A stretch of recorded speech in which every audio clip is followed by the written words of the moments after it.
walizozipata kwa kujiajiri na kujitegemea.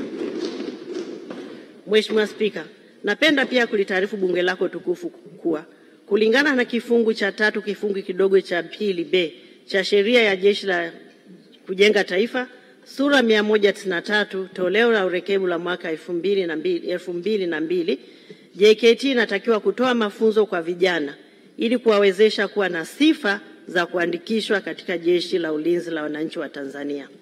Aidha, kifungu cha 29 kifungu kidogo cha kwanza cha sheria ya Ulinzi wa Taifa sura 192 toleo la urekebu la mwaka 2002 kinaainisha sifa za kuandikishwa katika Jeshi la Ulinzi la Wananchi wa Tanzania ambazo ni kwanza, awe raia wa Tanzania, awe na tabia na mwenendo mzuri, awe na umri usiopungua miaka 18, awe na akili timamu na pia awe amekizi vigezo vitakavyowekwa na mkuu wa majeshi kadri atakavyoona inafaa. Awe amekizi vigezo vitakavyowekwa na mkuu wa majeshi kadri atakavyoona inafaa. Aidha, kulingana na kifungu cha 148 kifungu kidogo cha Katiba ya Jamhuri ya Muungano wa Tanzania ya mwaka 1977 kama ilivyofanywa marekebisho mara kwa mara, Jeshi la Ulinzi la Wananchi wa Tanzania hupokea amri kutoka kwa Amiri Jeshi Mkuu na si vinginevyo. Na kifungu cha 5 cha sheria ya Ulinzi wa Taifa kimeainisha maeneo ambayo Waziri wa Ulinzi na Jeshi la Kujenga Taifa amekasimiwa mamlaka na Amiri Jeshi Mkuu.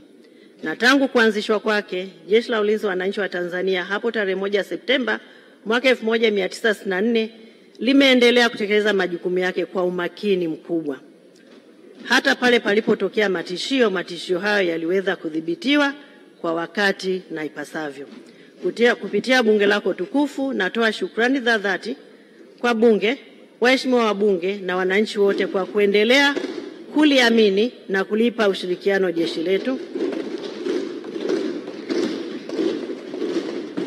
Na aidha, kwa kutambua kuwa Jeshi la Ulinzi wa Tanzania ni chombo mahususi kwa shughuli mahususi ambazo zinahitaji weledi, umakini na uzalendo wa hali ya juu, nitoe rai kwetu sote kuendelea kuliamini, kulipa uhuru wa kutekeleza majukumu yake bila kuingiliwa, kwa kufuata matakwa ya Katiba ya Jamhuri ya Muungano wa Tanzania na sheria ya Ulinzi wa Taifa na kanuni zake pamoja na sheria nyingine.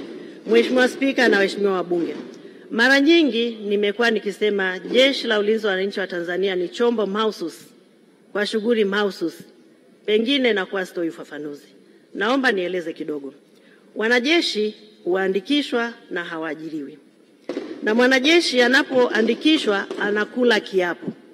Anakula kiapo kuilinda mipaka ya nchi, anakula kiapo kulinda mamlaka, anakula kiapo kulinda uhuru, na anakula kiapo kulinda katiba na hata mapinduzi matukufu ya Zanzibar.